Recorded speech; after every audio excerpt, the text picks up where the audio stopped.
సృష్టినంతా సృష్టించి తన తండ్రిగా పనిచేశాడు. సృష్టిలో తన స్వారూప్యాన్ని బయలుపరుచుకున్నాడు. ఎలా బయలుపరుచుకున్నాడు? ఆకాశపు ఆవిని భూమి మీద పంపించి మంటిని పిసికి తన స్వరూపమందు నరుని సృజించుకున్నాడు. దేవుని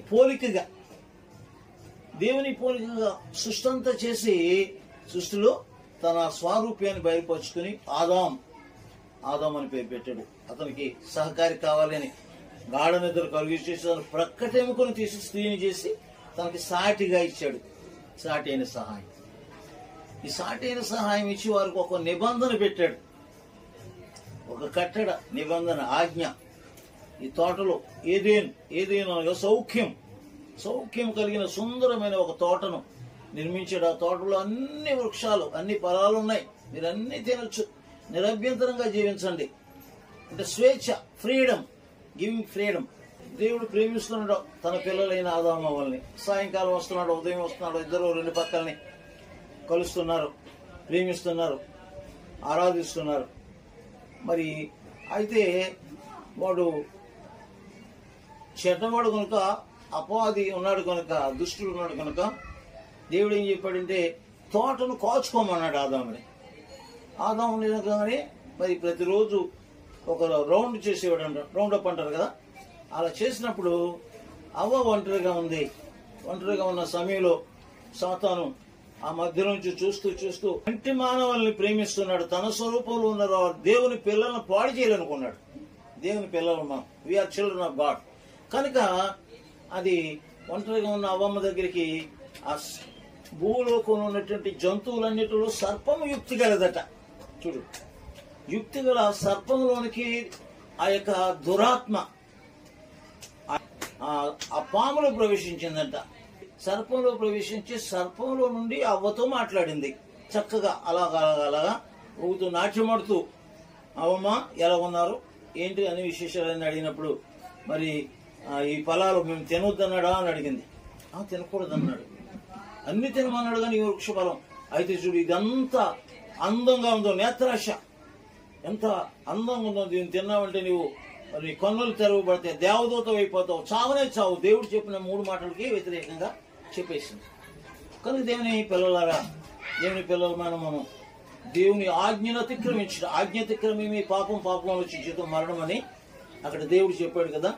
పాపం చేశారు, చెట్టు చోటును దాక్కుంటే దేవుడు వచ్చాడు సాయంకాలం వేళ.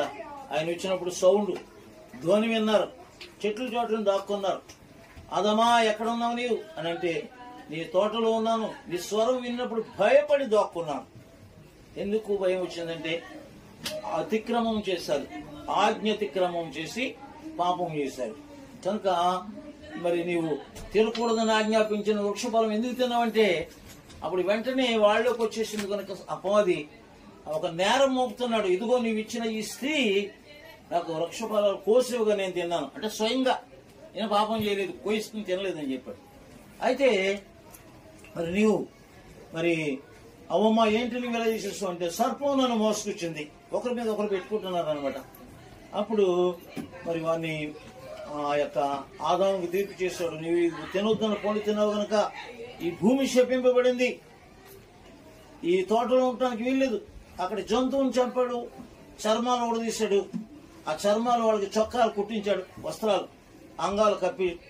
కనుక ఈ తోటలోంచి అవతలకి వెళ్ళిపోయి సేద్యం చేసుకుని తినాలి. అంతకుముందు పళ్ళు తిని బతకమన్నాడు. పళ్ళు ఎక్కడ ఉన్నాయి? దేవుడు నాటిన ఆ యొక్క ఏదేని తోటలో ఉన్నాయి, అన్ని ఫల వృక్షాలు ఉన్నాయి. అయితే బయటికి వెళ్ళిపోమన్నాడు.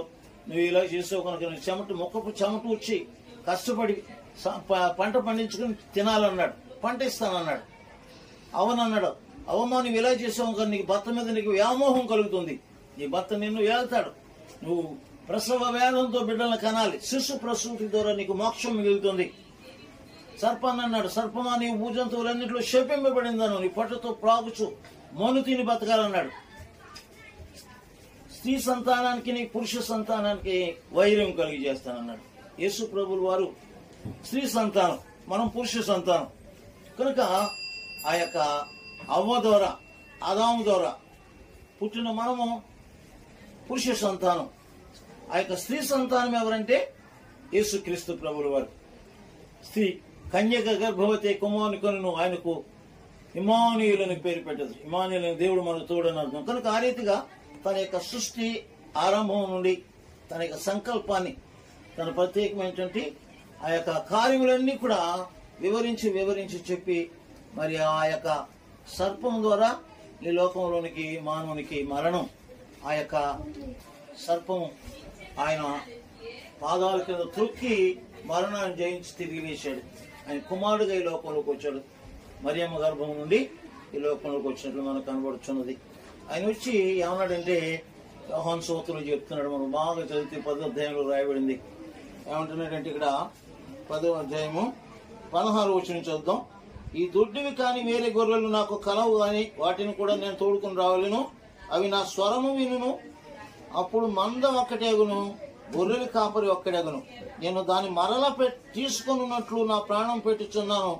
ఎందువలన నా తండ్రి నన్ను ప్రేమించున్నాడు. ఎవడను నా ప్రాణం తీసుకొనడు. నా అంతట నేనే దాన్ని పెట్టుచున్నాను. దాన్ని పెట్టుటకు నాకు అధికారం కలదు. దాన్ని తిరిగి తీసుకుంటకు నాకు అధికారం కలదు. నా తండ్రి వలన ఈ ఆజ్ఞ పొందితిని.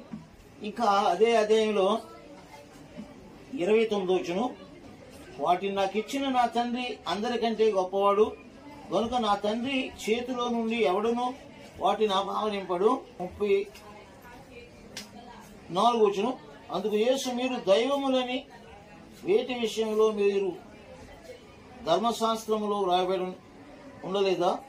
లేఖనములు నిరర్ధకం కాలేనదు కదా.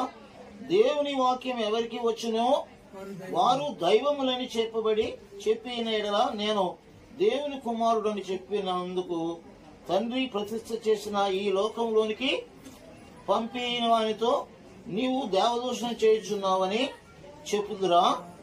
నేను నా తండ్రికి వీళ్ళు చేయని ఎడల నన్ను నమ్మకుడి, చేసిన ఎడల నన్ను నమ్మకున్నను. తండ్రి నాయందును నేను తండ్రి యందును ఉన్నామని మీరు గ్రహించి తెలుసుకున్నట్లు ఆ క్రియలను నమ్ముడని వారితో చెప్పాను. వారు మరలా ఆయనను పట్టుకుని చూసిరు గాని ఆయన వారి చేతికి తప్పించుకుని పోయి, తండ్రి నాలో ఉన్నాడు కనుకని తండ్రి చేసిన కార్యాలు నేను కూడా చేస్తున్నాను. తండ్రి ఎలాగూ బ్రతికించను, నేను కూడా అలాగే అనేకులను బ్రతికిస్తున్నాను. మనం దేవుని ఆరాధించే వారుగా ఉన్నాం. కానీ ఆయన ఏమంటున్నాడంటే, మీరు నాకు, ఆయన శిరస్సు, మనం బాడీ పార్ట్స్ అన్నమాట. మనందరం సంఘం అనగా ఏమన్నాడు? ఆయన శరీరంలో చాలా అవయవాలు ఉన్నాయి. మనం సంఘంలో శరీరం. దేవుడు తన రక్తము పెట్టి మనలను విమోచించి కొన్నవారు మనందరం దేవుని సంఘం అని పిలవబడుతున్నాం.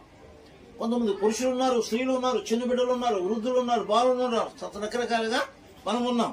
ఏది ఎలాగున్నా మనం ఆయన్ను ఆరాధిస్తున్నాం. ఆయనకు అవయములు, అంగాలం అన్నమాట. చేయి పని చేయాలి, కన్ను పని చేయాలి, ముక్కు వాసన చూడాలి, నోరు మాట్లాడాలి, కాళ్ళు నడవాలి. కనుక ఇవన్నీ వీటి యొక్క కార్యాలు చేసుకుంటూనే ఉంటున్నాయి, చేయాలి. సంఘం అనగా మరి స్త్రీని సంఘానికి పోల్చాడు. మరి ముఖ్యంగా స్త్రీని ఎవరికి పోల్చాడు? సంఘానికి. మరి పాపం చేస్తున్న స్త్రీలు పట్టుకొచ్చారు కదా. చేసినప్పుడు ఏమంటున్నారు?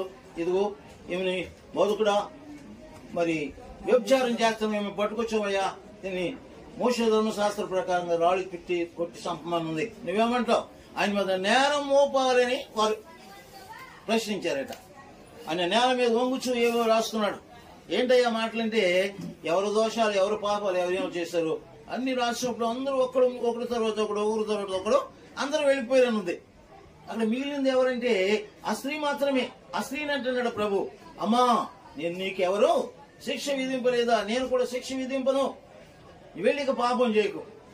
ఇంకా ఈ స్త్రీకి పోలిన సంఘమైన మనం, ఆయన పెండ్ల కుమారుడై ఉన్నాడు, మనం పెండ్ల కుమార్తెమైన ఆత్మీయ రమ్ము వినువాడు రమ్మని చెప్పలేను. ప్రతి ఒక్కరూ కూడా మనం దేవుని బిడలంగా, మనం ఏ స్థితిలో మనం పిలువబడ్డాము, ఏర్పరచబడ్డాము, మనం ఆరాధిస్తున్నాము, ఆయన పిల్లలుగా మార్చబడ్డాము.